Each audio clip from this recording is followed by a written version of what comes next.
এই পালিয়ে যাওয়া নেত্রীর কথা শুনে যারা নড়াচড়া করবেন, যারা ষড়যন্ত্র করছেন, তাদেরকেও আমরা ষড়যন্ত্র বন্ধ করার জন্য বলবো। বিশেষ করে আজকের এই বিশাল শ্রমিক সমাবেশে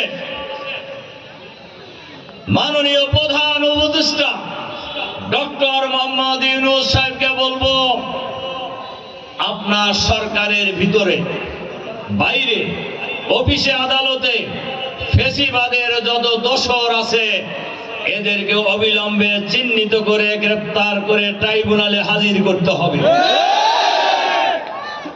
তাহলে আপনি ভালো চালাতে পারবেন।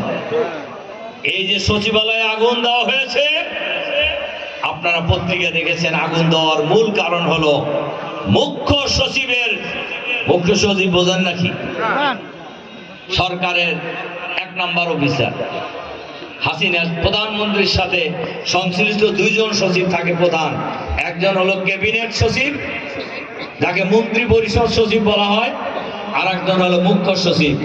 এই মুখ্য সচিবের অফিসে আগুন লাগার কারণ হলো হাজার হাজার কোটি টাকা চুরি করা হয়েছে।